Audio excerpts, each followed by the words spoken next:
Hey art nerds, happy holidays. So for the end of 2020, I've been trying to make it a point to use my alcohol markers more. I've done so much watercolor this year with finishing up volume 2 and creating additional illustrations for volume 2 and then creating a whole bunch of paper children paper crafts for you guys to assemble that I thought it'd be fun to do more with my alcohol markers. Living here in Southeast Louisiana, the humidity is sometimes just way out of my control and makes watercolor very challenging even with a dehumidifier, but alcohol markers don't necessarily have the dry time issues that some watercolor projects may have. So today I wanted to show you guys how I'm going to color this really cute illustration of a girl opening her Christmas present and discovering her new best friend. I do want to put out there that I don't think it's a good idea to give animals for pets unless you know the person wants that specific animal, and that animals have different personalities. I've had several cats over my life and every single one of them has had a very distinct personality, and I have a very unique relationship with every pet I've ever had. So even though I am drawing a really cute illustration of a girl opening a box and discovering a kitten, it doesn't mean I condone giving animals as gifts in this capacity. But on that note, this illustration was inspired by something that happened to me. So when I was a girl, I really wanted my own pet cat. I just really liked cats. I thought they were super cute and I wanted one of my own. Neither of my parents were really cat people, especially my dad. I had this really bad habit where I would pick at my head until it bled. I had a lot of anxiety as a kid, and my parents had a deal that if I could quit that habit, then I could adopt a cat. Now, this is kind of before childhood psychology was anything of a thing, and I probably did need help. But I wanted that cat so bad that I utilized all of the willpower in my little body to stop picking my head. I did start biting my nails, but that wasn't the deal. The deal was to quit tearing up my head. So for that Christmas, my parents agreed that once Christmas was past, we could go adopt a cat and they would cover all the fees. And I totally thought I was getting a kitten that year. I had my heart set on a kitten. We got to the shelter. There were no kittens left. They'd all been adopted for Christmas. But there was one cat who really stood out to me. This skinny, malnourished, bat-fanged, big-eared, black oriental cat. I mean, she was kind of ugly, but the moment I held her, I knew she was coming home with me that day. She had her claws in my shirt, and she was like all snugged up against me. And the attendant who was working at the shelter said she didn't react to anyone that way. And that is how I met my cat, Midnight. And I'm tearing up just talking about her. She was my favorite cat, and I really love her a lot. So this illustration is inspired by the first time I got to meet Midnight. And it wasn't quite like this. Midnight didn't pop out of a box or anything, but the feeling was the same. We knew that we were going to be each other's best friends. So Midnight, this illustration is for you. So I'm inking this piece with Tombow Furenosuke brush pins. These are some of my favorite brush pins. You guys have heard me talk about these brush pins in the past, and I'm using a technique that I've talked about a few times here on this channel. I am utilizing the local color, or what I want the object's color to be, to influence the line art that I'm going to use for it. And what this does is, while it adds some contrast, it doesn't deaden the piece the way using just black lines can sometimes deaden the illustration. So this is a technique that I've kind of fallen in love with during 2020, and I've been using it a lot, and I hope you guys will give it a try yourselves. I have some videos where I talk about this in way more detail. I think my How to Draw a Gingerbread House video talks about this a lot. So instead of just reiterating myself here, I'm gonna let you guys head on over there to watch that if you're interested in learning more about how to use colored line arts with your art. So this illustration was printed using my blue line technique, which I used to talk about all the time, on Strathmore 300 series Bristol. It's an illustration that I did digitally, and I wanted to work on it traditionally. And I frequently will use, you know, kind of a mixed media approach to my art, where I'll do like a thumbnail in my sketchbook, and then I'll scan it, and then I'll work on it in Photoshop and do a bunch of layers and do a bunch of underdrawing, and then I'll print that, and then I'll pencil it, and then I'll ink it, and then I'll color it. So you don't have to stick to just one process. Art is all about finding the process that works best for you and helps you make art that you enjoy making. So to determine what colors I wanted to ink this with, I had to figure out what colors I wanted everything to be first.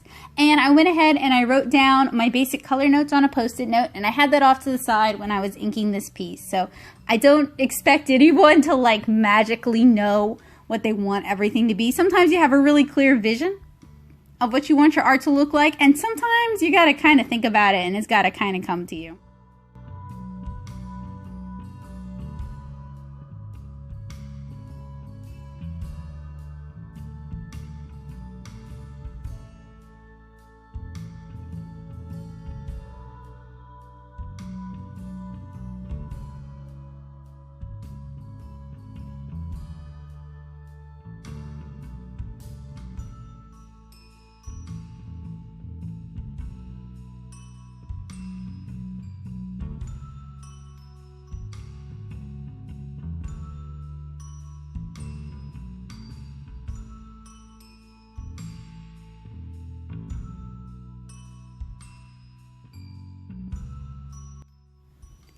So once I finished inking this piece, I allowed it to dry for 24 hours. That lets the ink cure to the paper, and then I erased my pencils using a soft white eraser. And then I scanned it. Speaking of, you will find a link down in the description below where you can purchase this line art. There's a colored version and a black and white version if you want to work along. My amazing patrons on Patreon who, I gotta say, if it weren't for you guys, this channel would be over. I would not be recording for this channel anymore. So this is thanks to y'all.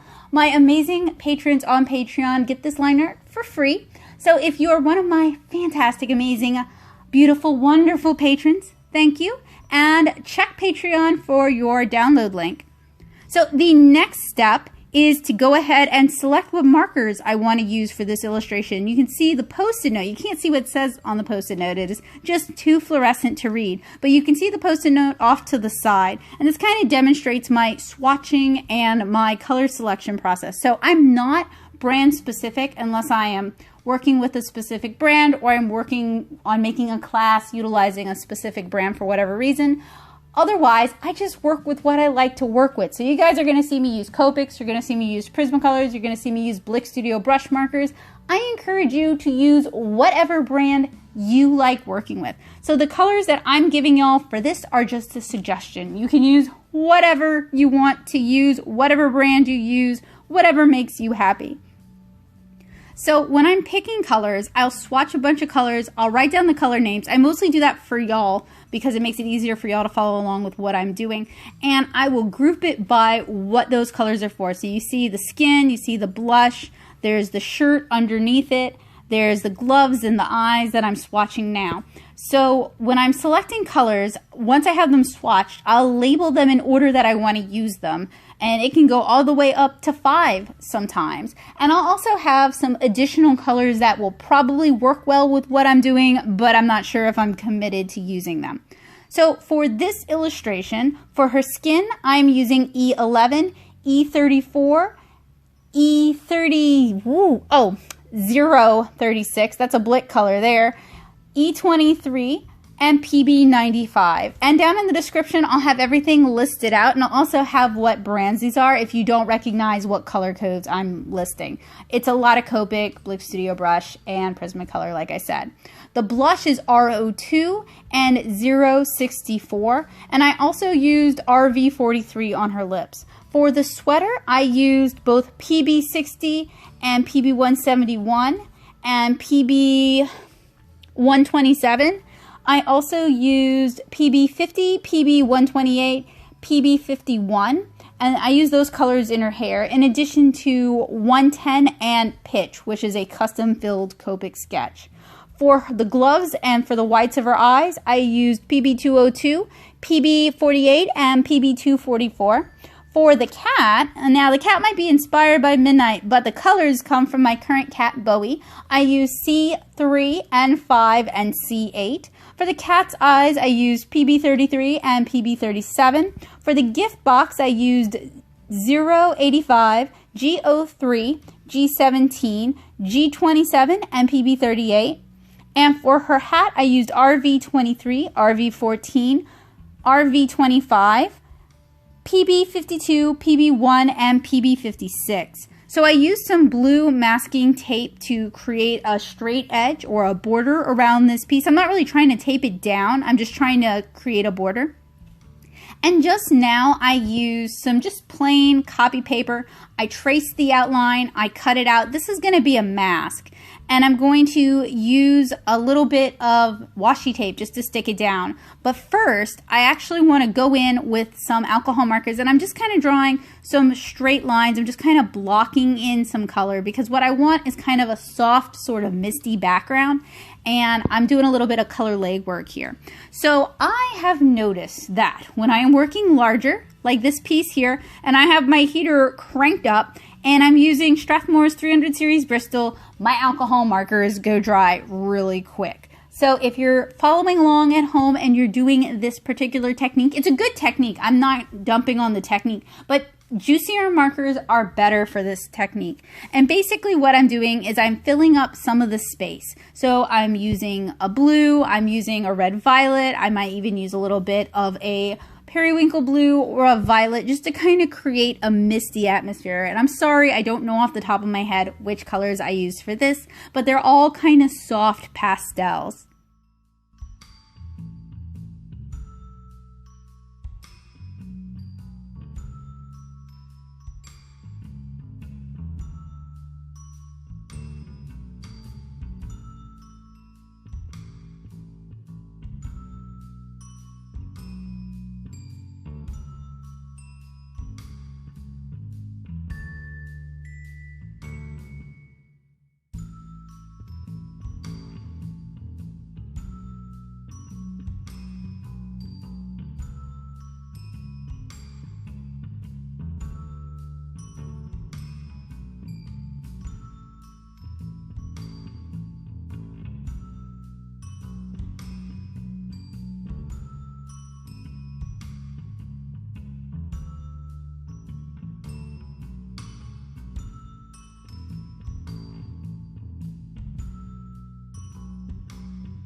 So my goal wasn't necessarily to fill the whole background, but to fill most of it. And there are areas where I kind of go over my work, or rather go over other colors to kind of create a third color there. That's exactly what I'm looking for because it's going to give us kind of that misty technique. So now I'm using some washi tape, applying it to my skin to remove some of the stickiness from it.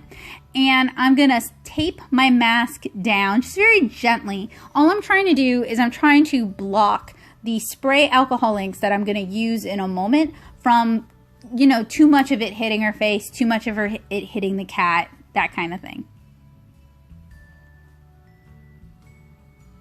So I have here some alcohol inks. These are various inks, but you can use Ranger inks, you can use Pinata inks, you can use the Bria Reese inks. Any alcohol inks will work for this. You can even use the alcohol inks that they create for resin, I'm pretty sure. I haven't personally tested those out.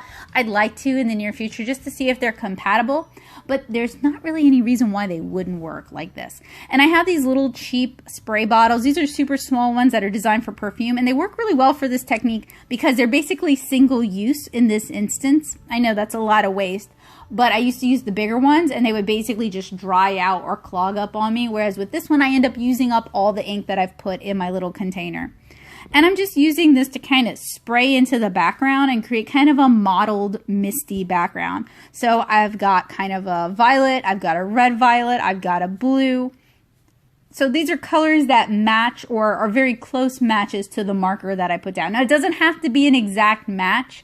It's gonna all kind of blend together and look nice anyway. So it's really just kind of up to you. And if you want to, you can go back over some areas with your alcohol marker again. You can also just use rubbing alcohol if you want to kind of create some white misting. So I remove my mask. You can see that for the most part, the face and stuff was protected. And I also removed the blue tape so we get a really nice clean border. You don't have to do that, but I like doing it. I think it ends up turning out better. So I removed the blue tape because it's going to make this easier to work with.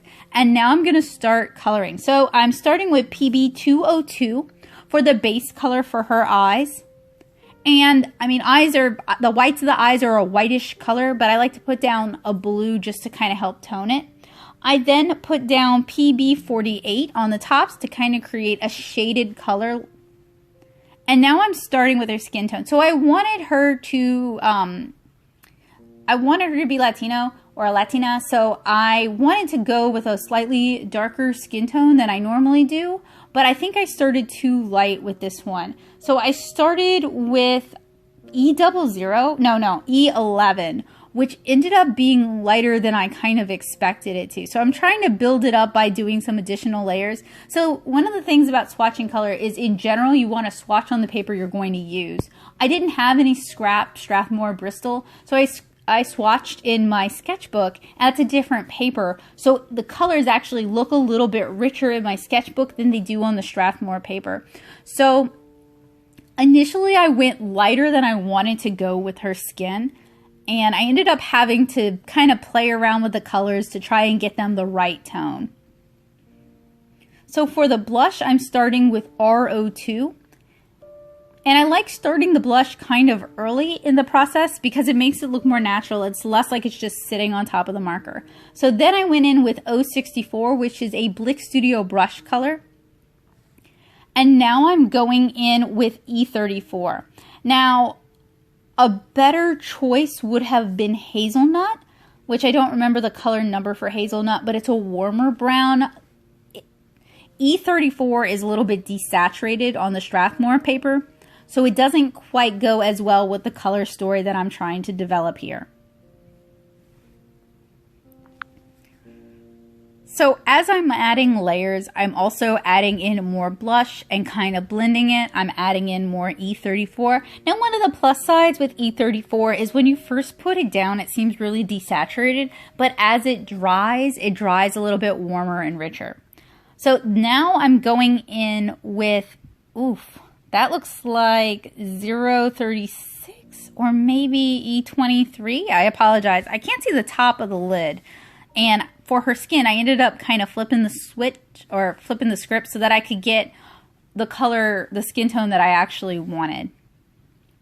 So for this one, I kind of ended up experimenting with things and kind of fiddling around and trying to figure out how to get the color the way I wanted it to. And I wasn't 100% successful, but that's okay. We learn by making mistakes and we learn by trying new things. So now I'm going in with more 036 on the tops of her cheeks and on her lips. And I'm going in with, oh man, I really want to see what that color number is, and I really can't. I know it's not a Prismacolor color.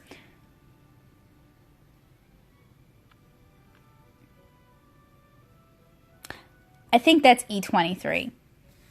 I don't know why I like second guess myself. The cap looks a lot darker. Yeah, I think that's E23. So I'm going in with E23 to start adding in more shadows to her skin. And I'm also deepening the blush using RV43, sorry. So now I'm going in with light tan. So I'm going in with one of the Prismacolor markers, so that would be PB95. And I'm going to start coloring her eyes. And I decided I wanted her hair and her eyes, originally I wanted them to be like a purple black, but then I was like, oh, the purple looks so cool with her skin tone. I just want it to be purple, like she dyed her hair purple. So I'm starting with PB 128, and then I blended in some PB 50, and I'm also starting the hair with PB 60. So this is actually a lighter, cooler blue than I really intended to use, but I'm using this as kind of a base color. So this is going to be like the purple highlight in her hair.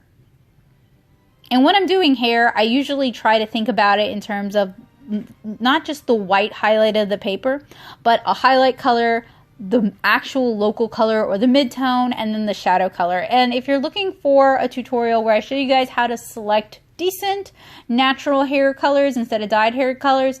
I will link that here. I did one of those a while back, so I've got like 9 color combinations that work pretty well. And of course, if you're doing fun colors for hair, then gee, the world is your oyster. So next I'm going in with PB 128 into her hair. And this is why I love brush markers, is you can do just so nice hair, and they're also easier to color with. You can color a larger area faster, and I feel like they're less prone to streaking.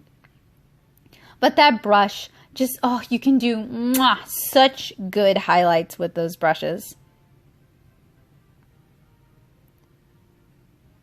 And I'm really leaving that first layer of color still visible. Now sometimes I'll go back over it with like that first color, so that would be PB60 in this instance, and sometimes I don't. It kind of just depends on what I'm doing and how I feel about what I'm doing. For her hair, I went with a warmer purple, and for her sweater, I'm going to go with a much cooler purple.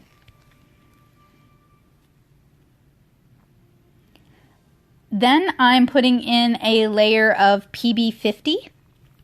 So one of the things about Prismacolor is Prismacolor makes some really good purples. They make some good true purples, they make some good blue purples, and they make some good red purples. The problem is their labeling isn't always accurate to what the color is inside. I mean, that's true for most marker brands. So you're definitely going to want to swatch it.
And then finally, I'm going in with PB51. I'm going to let that kind of dry and think about it for a while, and I'm going to start the hat. So I'm starting with RV23 on the main body of the hat. Then I went into it with RV25 and kind of blended it out. I wanted to use a similar but not the same color for the pom-pom and the brim, so I'm starting with PB52. And for the pom-pom, I'm using kind of a little sprouting, bouncing up and down motion to kind of emulate the individual yarn fibers of the pom-pom. Next, I'm going in with PB56. And blending that back out a little bit with our PB52. Adding in another layer of PB56, trying to really just get the most out of my markers here. And then I'm going to move on to the cat's eyes while I give that a chance to dry. So I'm using PB33. So this is going to be a Russian blue with those blue-green eyes that are so pretty. And then I'm doing the shadows with PB37. For the ears and the mouth on the cat, I used RV43, which is the darkest blush color that I used on the girl. And I am starting the fur with C3. So this is going to be our highlight gray color.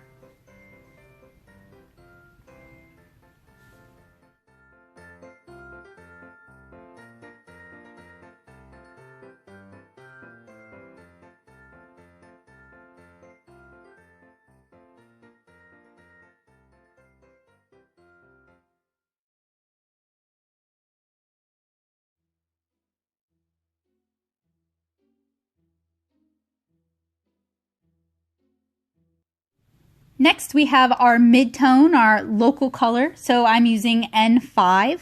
Now, I would have used C5 if I had it, but my C5 marker is dead and I haven't refilled it because I'm an awful marker owner. And you guys can see I'm leaving some rim lighting or some highlights of the C3. So we applied the C3 all over, not just to the highlights, because we're also building up that color.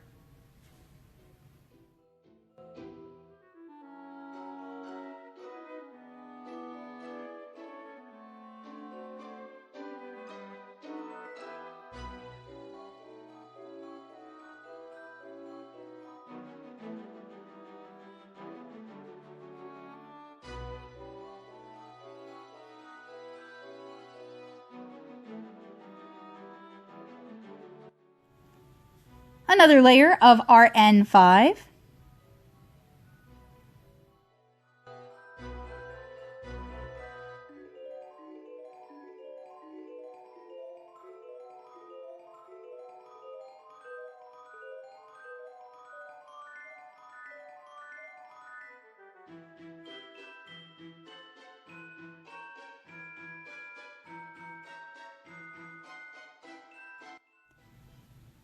And then I do the shadows with our C8, and I'm really leaving the shadows kind of minimal here.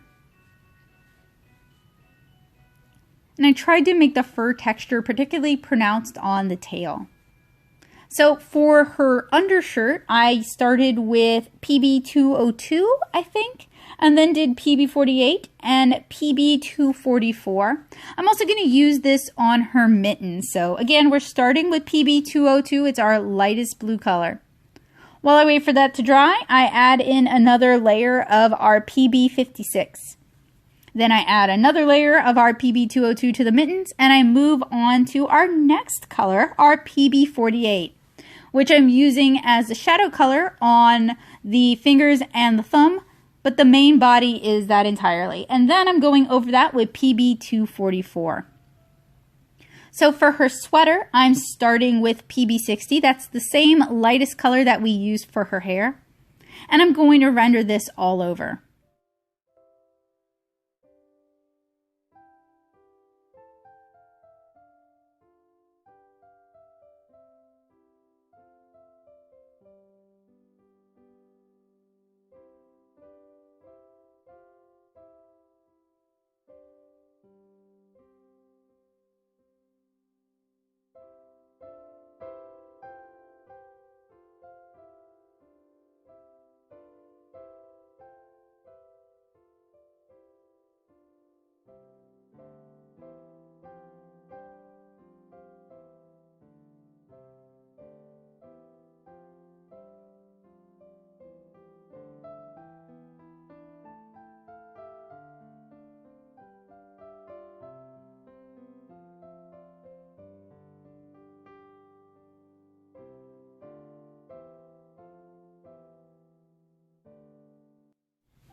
Another layer of our PB60 just to start to get rid of some of the streakiness and to also darken the color up a bit.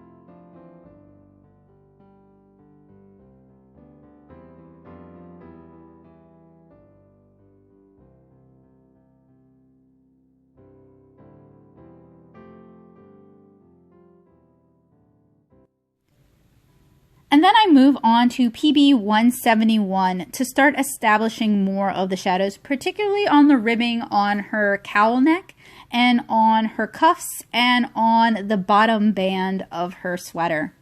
Of course, I'm also going to use that to start establishing kind of a sweater texture on the sweater itself.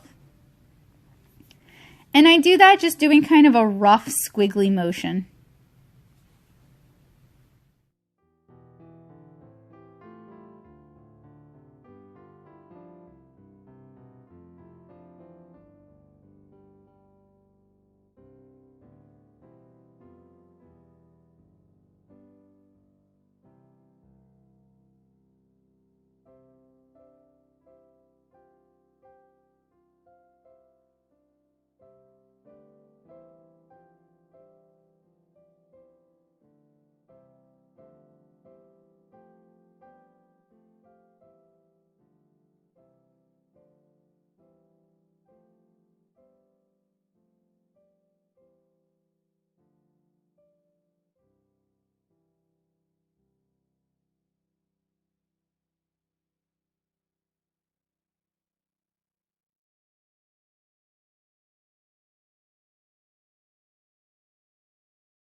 Another layer of the same color just to build up that color intensity.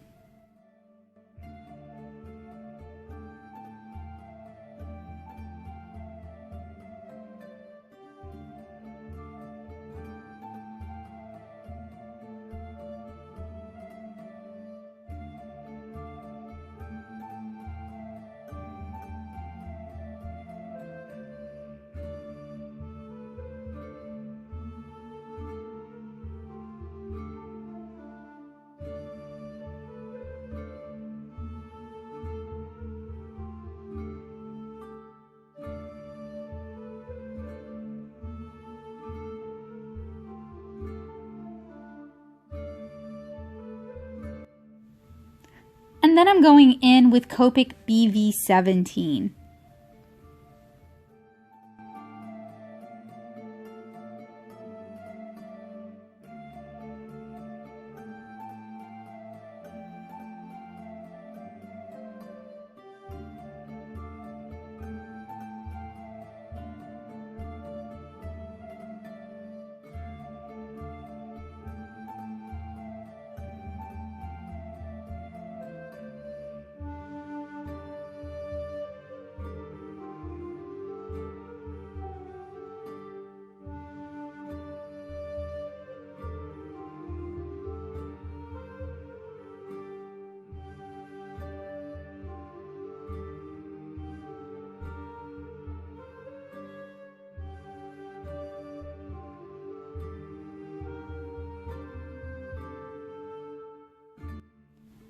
So for the box, I'm starting with Blick Studio Brush 085. And I'm not really concerned with how streaky this is because this is really just a base color.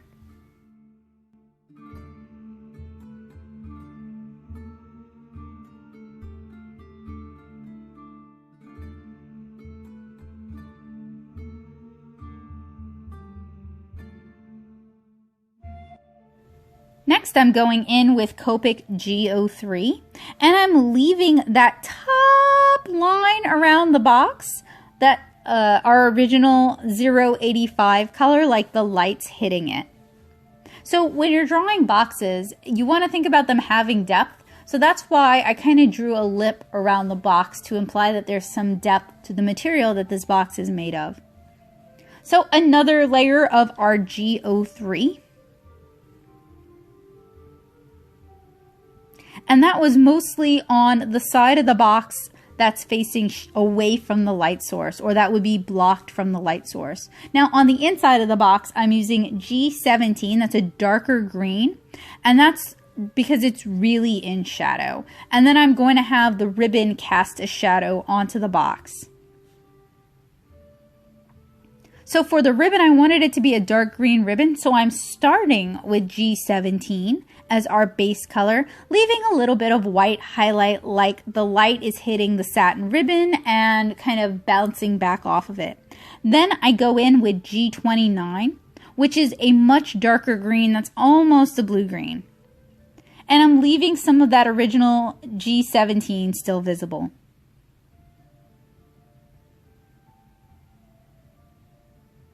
Blending that out just a little bit with our G17 so it's a softer transition. And then I'm going in with our Prismacolor PB38. And this is more of a blue-green. And then finally, I'm going in with some navy blue. I apologize, I don't know the color number for this one, but I know it's navy blue. And I'm using that to really do the darker shadows on our dark green ribbon and blending that back out with PB38. Yet another layer of G17 in the box. And I decided that I wanted the ribbon on the cat to be bright pink to match the girl's hat. So I'm using RV23 and leaving a lot of white highlight. Then I'm going in with RV14, leaving a lot of that original RV23 still visible. And I'm really utilizing the brush on this one. Now, if you guys look closely, the ribbon was originally inked with a blue ink, so you can change your mind as you go. You may want to re-ink it. So for the inside of her mouth and on the ribbon, I'm using, it looks like a Prismacolor color. I think it was maybe PB56.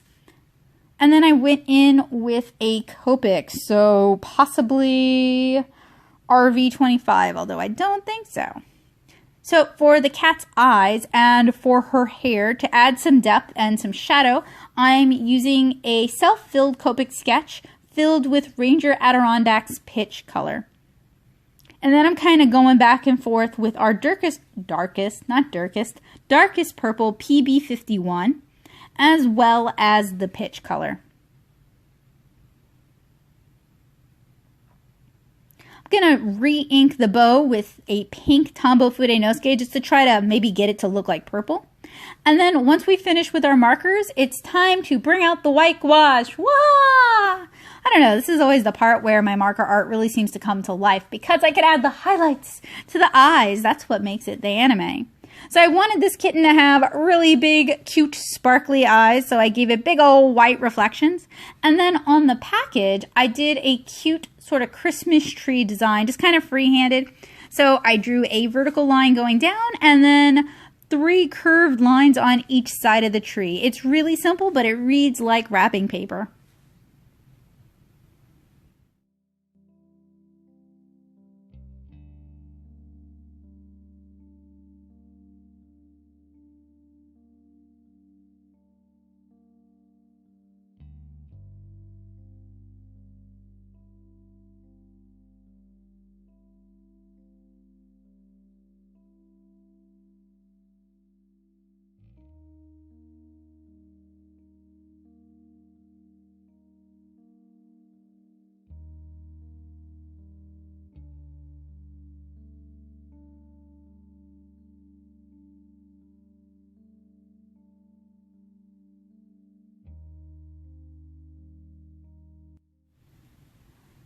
I'm also going to use white gouache to add whiskers to the cat's face, and I'm just being really delicate when I pull those lines, and I'm trying to pull them fast. And also add some white highlights to the cat's fur, like the light is hitting the gray fur. I have a gray cat myself, and I can tell you that is a shiny boy. Adding in some highlights and some sparkles to her eyes, like she's super excited to meet her new friend. And also adding a little highlight of white onto her bottom lip. As well as to add some additional definition to her hair. The white gouache is great because if your contrast is a little iffy, if everything's a little bit samey, you can use white gouache to kind of help amp up the contrast, at least add in some more light values. And you can also go back in and re-ink areas to add in a little bit more darker values as well.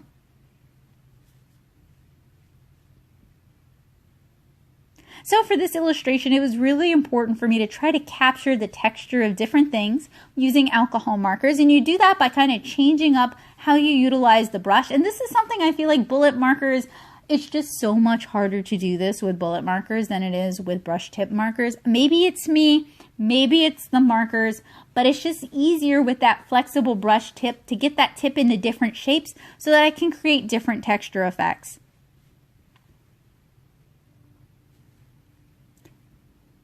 Cleaning up the white highlights on her eyes, I left those drawn in. I never got too dark with them, but by filling them in with white gouache, her eyes seem particularly shiny. Also adding in some more white highlights to her hair.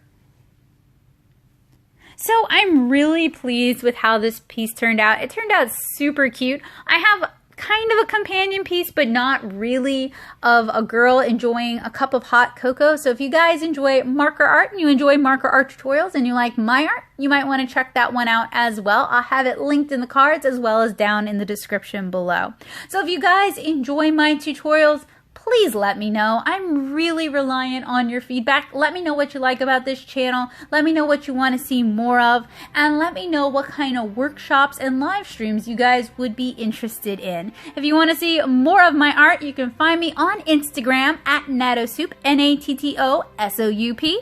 And if you're new here on the channel, hi, welcome. I hope you guys will consider subscribing and joining me for even more tutorials. So I hope you guys have a safe, happy, and warm holiday season, a very Merry Christmas, and a very Happy New Year. Here's to 2021 being better than 2020 was. Right, guys? All right. Bye, guys.